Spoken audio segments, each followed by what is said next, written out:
The night was alive with movement at Los Angeles International Airport, LAX. Passengers weaved through Terminal C, their hurried footsteps blending with the distant hum of intercom announcements. The air buzzed with routine, yet for Jeffrey Carter, it was anything but ordinary. His German shepherd, Chase, moved beside him, alert as ever. They had worked together for 5 years, building an unshakable bond, one built on trust, instinct, and countless nights like this. Jeffrey had learned long ago that Chase didn't react without reason. Then it happened. Chase suddenly stiffened, ears pinning forward, his body tensing like a coiled spring. Jeffrey felt it instantly, a shift in the air, an unspoken warning.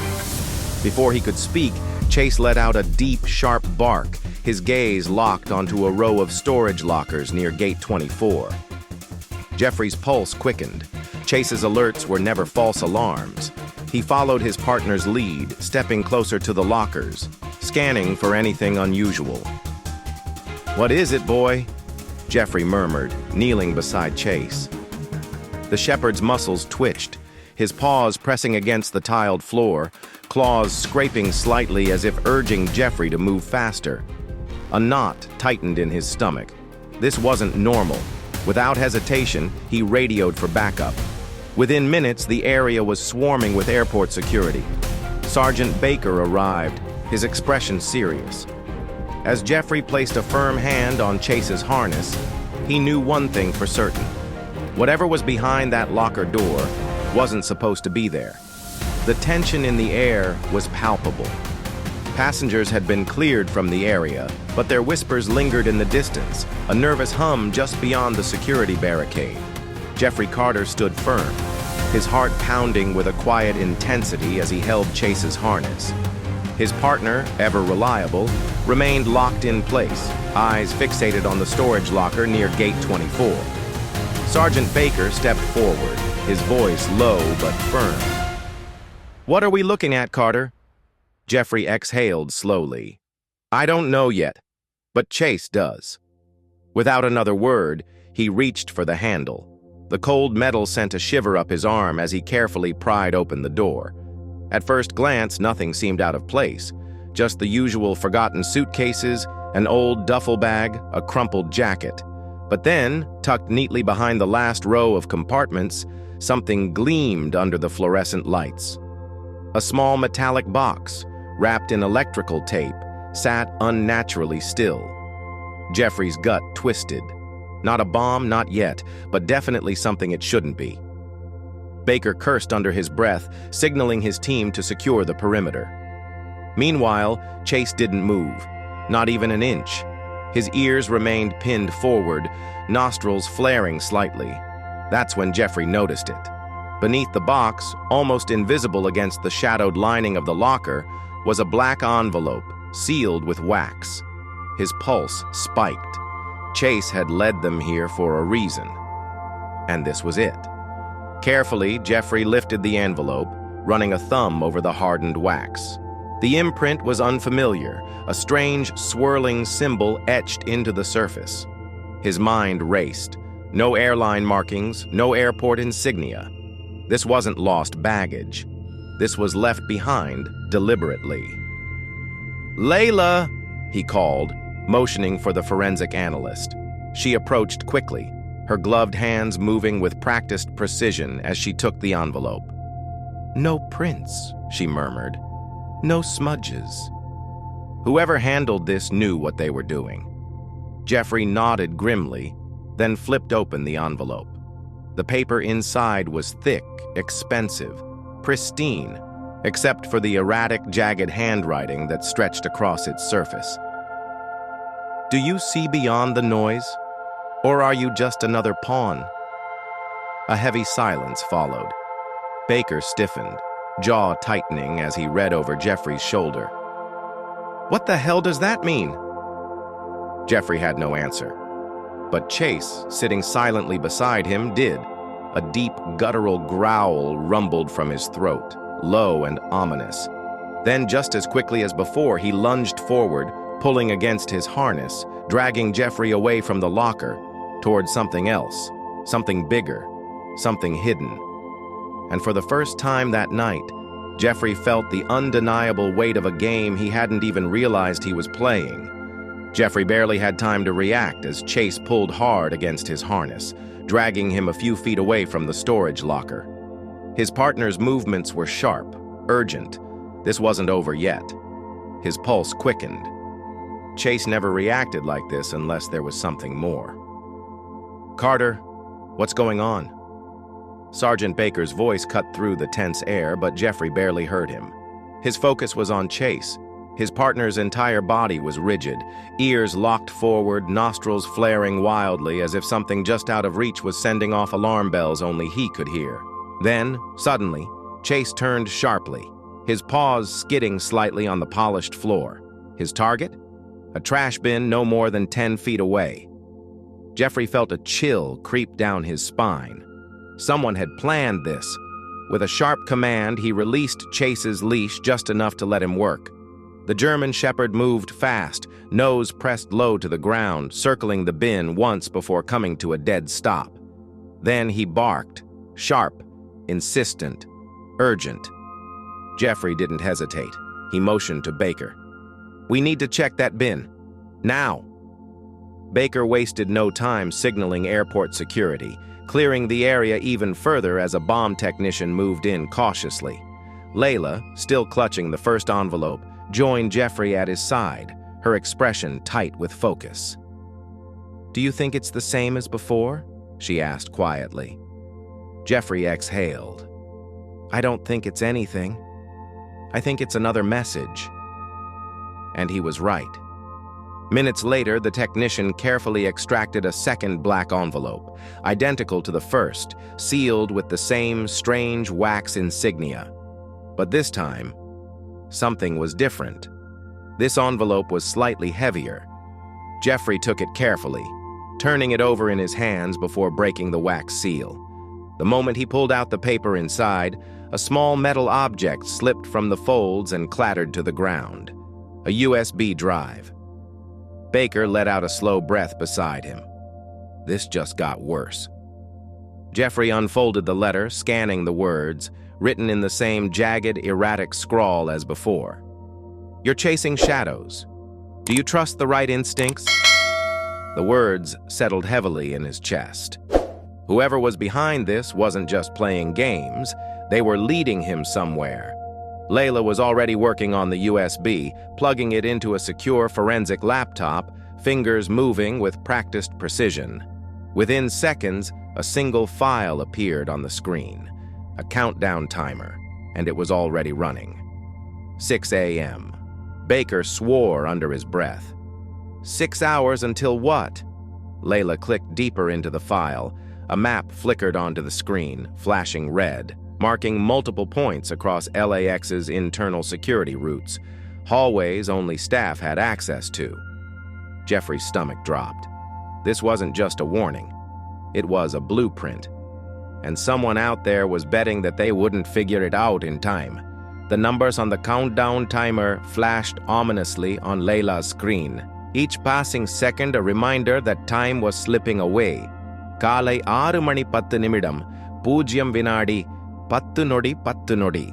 Kalai 5 மணி 59 நிமிடம் 59 நிமிடம் 58. The realization sent a fresh wave of urgency through Jeffrey's veins. "This isn't a threat," he muttered, eyes locked on the digital map. "It's a guide." The red blinking dots marked several locations across LAX's restricted areas, places only authorized personnel could access. Whoever had planted these signals knew the inner workings of the airport, its weaknesses, its blind spots. Layla's fingers flew over the keyboard, decrypting layers of data embedded in the file. "This isn't just a static map," she said, brows furrowing. "It's live. Someone is tracking movement inside the airport." Jeffrey's grip on Chase's leash tightened. "You mean they're watching us?" Layla's face paled. "Worse, they might be inside." The words barely left her lips before Chase's body stiffened again. A low, guttural growl rumbled from deep in his chest, his muscles coiled like a spring ready to snap. Jeffrey followed his partner's gaze, straight to a nearby maintenance corridor, its heavy steel door propped open just enough for someone to slip through. Jeffrey's instincts screamed. "Chase! Let's go!"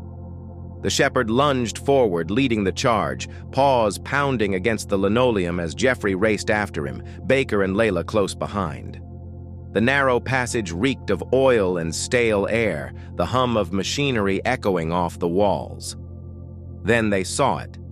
A flickering monitor hastily set up on a maintenance cart, its cracked screen displaying grainy security footage of Terminal C, live footage, from a camera that wasn't supposed to exist. Baker swore under his breath. "They have access to the system." Jeffrey's heart pounded. This wasn't just a breach, it was infiltration. Then the screen changed, cutting to a new angle, one that sent ice through Jeffrey's veins. It was the security checkpoint at Gate 37, and someone had just left another black envelope on the conveyor belt. The message was clear. The game wasn't over. It was only getting started. Jeffrey's chest tightened as the screen flickered, showing the security checkpoint at Gate 37. A black envelope, identical to the others, sat unattended on the conveyor belt, moving slowly toward the scanner. This wasn't just another cryptic message. This was a distraction. A loud buzz echoed through the maintenance corridor as a notification flashed across the hacked monitor. 004500 left on the countdown. They were running out of time. "Baker, get security on Gate 37. Lock it down now." Jeffrey barked, already moving. Baker grabbed his radio, issuing rapid orders. "All units focus on Gate 37. Possible threat and security checkpoint."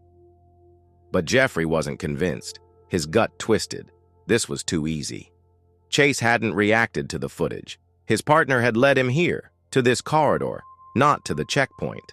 So why was the hacker showing them Gate 37?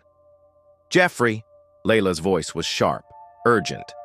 "Something's off." He turned to see her analyzing lines of code running across her laptop. Data logs, timestamps, access points. The hacker's digital fingerprints were all over the system. And then she found it. "This camera feed?" She hesitated, her fingers freezing on the keys. "It's not live." Jeffrey's blood ran cold. "What?" Layla's voice barely rose above a whisper. "The footage is pre-recorded." A setup. Jeffrey snapped his attention back to Chase, and his partner was already moving, nose to the ground, pulling him further down the maintenance corridor. Not toward Gate 37, but toward something else. Something hidden. Jeffrey didn't hesitate. "Gate 37 is a decoy. The real target is somewhere in this corridor." Baker froze mid-command, his face darkening. "Are you sure?" Jeffrey looked down at Chase, whose entire body radiated urgency. "I trust him." That was all Baker needed.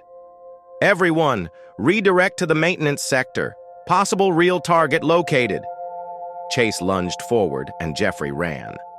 The corridor twisted through the underbelly of the airport, dimly lit, the air thick with machinery oil. It was a place no normal passenger should be, which meant that whoever was behind this had planned every move down to the second. The countdown hit 00:30:00. Then Chase stopped. Not by choice, but because he was growling at a vent. A simple industrial air vent bolted shut, but something about it set Chase off. Jeffrey moved fast, yanking the cover free.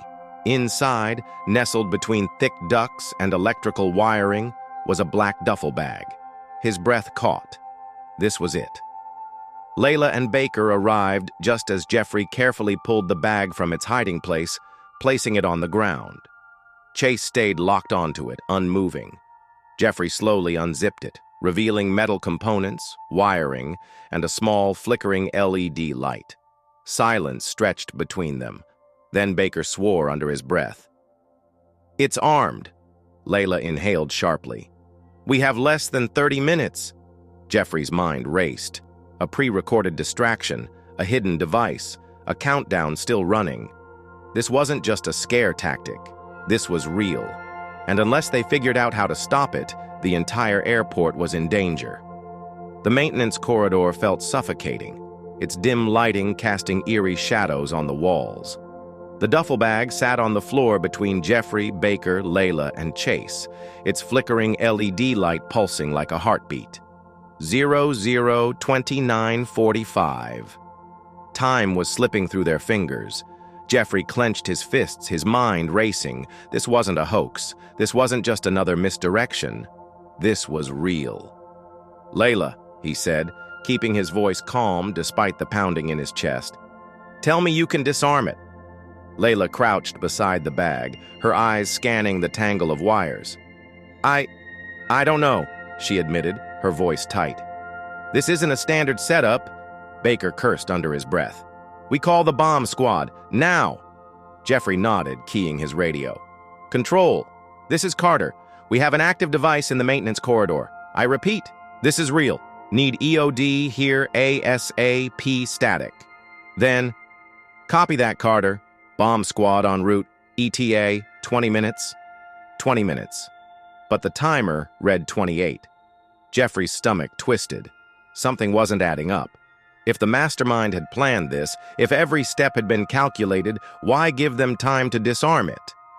Then Chase growled, his body tense, his head snapping toward the far end of the corridor.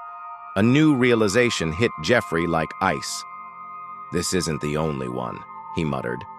Layla looked up sharply. "What?" Jeffrey's gaze hardened. "There's another device." Baker froze, his jaw tightening. "You think this is a distraction?" Jeffrey nodded, his pulse roaring in his ears. Gate 37 was a decoy. The vent device was a trap. The real threat was still out there. 00:26:15. Chase suddenly lunged forward, yanking against his harness, dragging Jeffrey toward a side door marked "Boiler Room. Authorized personnel only." The air felt different here, thick and stagnant. "Chase knows," Jeffrey said. "We go in." Baker hesitated. "We need to wait for backup." "We don't have time." Jeffrey reached for the door. Locked. Baker grabbed his radio. "We need a key to the boiler room now." Static. Then, "Negative. No one has accessed that room in weeks." Then why was Chase pulling them toward it? Jeffrey stepped back. One option left. He raised his boot and kicked the door in. The impact echoed through the corridor as the metal door frame gave way. Chase shot forward first, nose low, leading the way. The room was dark, the smell of rust and gasoline clinging to the air. And in the center of the room, another duffel bag. But this time, Chase didn't stop. He barked, loud and aggressive, spinning toward the corner, where a figure stood, half hidden in the shadows. Jeffrey's heart slammed against his ribs. The mastermind wasn't watching from afar anymore. He was right here. And the clock was still ticking. The air inside the boiler room was thick with dust and the acrid scent of metal and gasoline. The dim overhead bulb flickered, casting eerie shadows along the rusted pipes that snaked across the walls. But Jeffrey Carter's focus was locked on one thing, the figure in the corner. Chase stood rigid, teeth bared, a low, rolling growl reverberating through the room. He had never reacted like this before. This wasn't just a scent trail, this was the target. The man remained still for a long moment, almost as if he were waiting for them. Then, slowly, he stepped forward, into the flickering light. Jeffrey's breath slowed. A hooded sweatshirt, a scar trailing down his left wrist, a cold, knowing gaze. Vincent Crowley, the man they had been chasing from the very beginning. Baker's hand shot to his holster, but Crowley lifted his hand slightly, a deliberate mocking gesture. "Careful, Sergeant," Crowley murmured, his voice smooth, almost amused. "Wouldn't want to make the wrong move." Jeffrey clenched his jaw. "Wrong move? Like planting explosives in a crowded airport?" Crowley smiled. Not a smirk, not arrogance. A quiet, unsettling amusement. "You still don't see it, do you?" He gestured toward the duffel bag in the center of the room. "Go ahead. Open it." Baker shot Jeffrey a look. A trap? A bluff? Jeffrey didn't hesitate. If Chase had led them here, there was no turning back now. He crouched, slowly unzipping the bag, expecting wires, a device, another blinking countdown. Instead, he found stacks of airport security badges, dozens of them. Different names, different access levels. Some were marked active, others labeled revoked in bold red letters. Jeffrey's stomach knotted. "What the hell is this?" Baker demanded. Crowley tilted his head. The flickering bulb above cast shadows against his face, making his eyes seem impossibly hollow. "Your first mistake," Crowley said, "was assuming I wanted to destroy this airport." Jeffrey felt a chill crawl up his spine. "Then what do you want?" Crowley smiled again, but this time it wasn't amusement. It was certainty. "Control." Silence. Layla took a shaky step forward. "The bomb, the countdown, the security breaches." Her voice faltered. "They weren't just threats, were they?" Crowley's gaze flicked to her, as if acknowledging her intelligence. "No." Jeffrey's hands curled into fists. "They were tests." Crowley nodded slightly, his presence eerily calm despite Chase's unwavering stance, despite Baker's gun still half drawn. "You think this airport belongs to the people who run it?" He gestured around them. "It belongs to whoever knows how to use it best." Jeffrey's stomach tightened as realization sank in. Crowley had never planned to detonate anything. He had been mapping security failures, tracking response times, forcing their hand at every turn. And now he had something even more dangerous than an explosive device. He had proof that LAX's systems could be breached, that its security could be manipulated by anyone with the right tools, the right knowledge. Proof that he had won. "Why?" Jeffrey's voice was low, cold. Crowley exhaled a slow breath, his eyes flicking toward Chase, who had not moved a muscle, locked onto him with an unshakable focus. "Because people like you always think you're the ones in control." Then, in a move so sudden it sent Chase lunging forward, Crowley yanked a small device from his pocket, a sleek black remote with a single button. Baker reacted instantly, raising his weapon. "Don't!" Crowley's voice was steady, unafraid. Jeffrey's heart slammed against his ribs.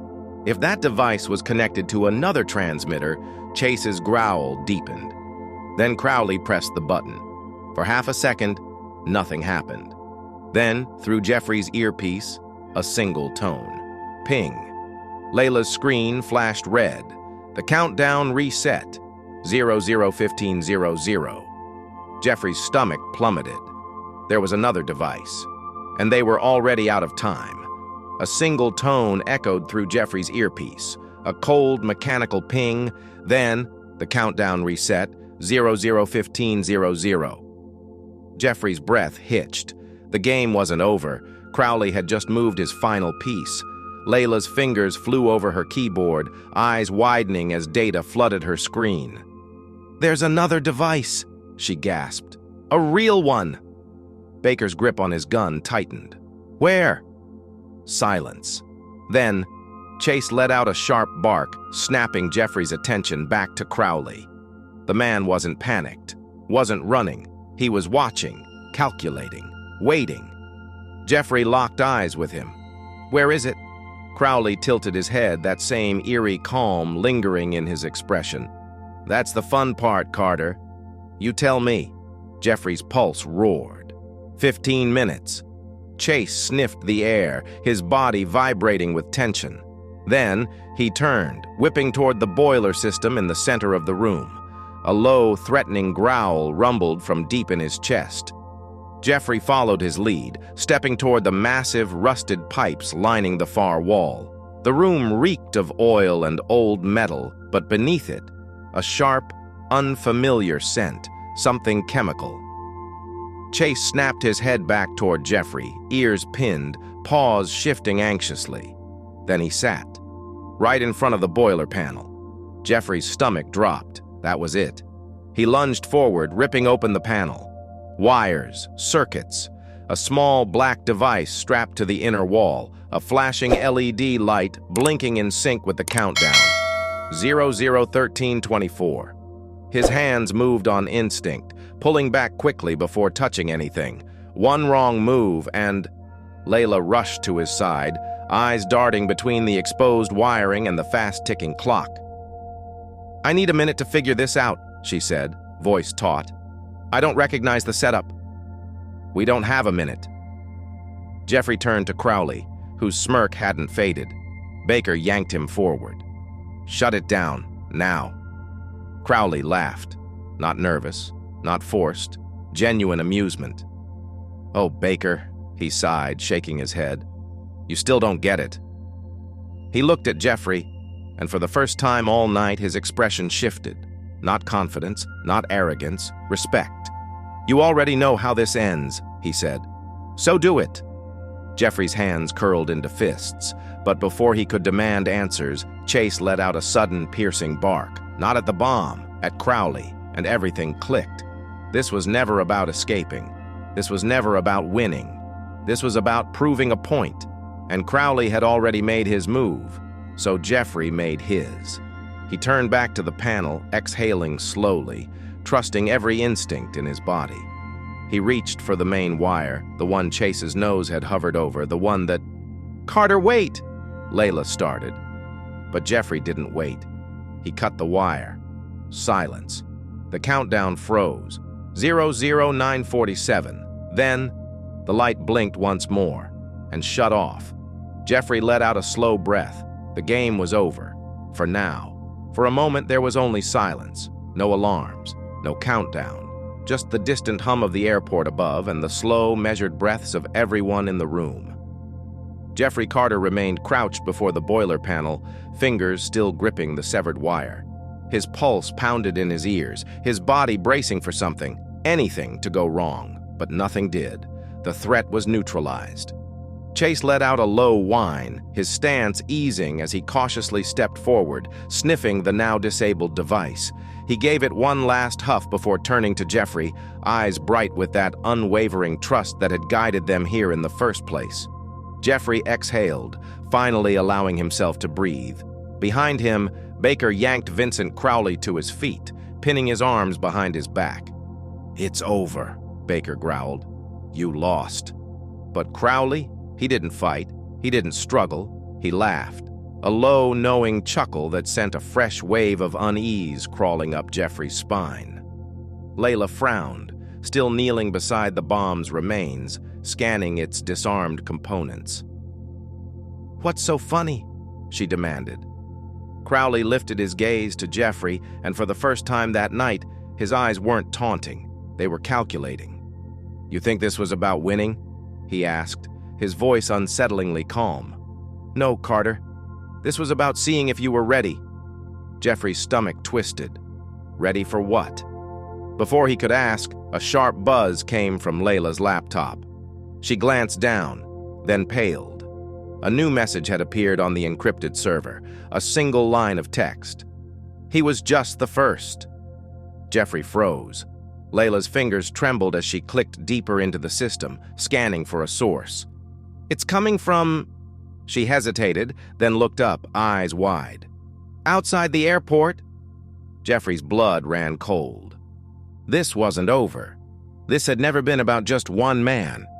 And somewhere out there, someone else was already making their next move.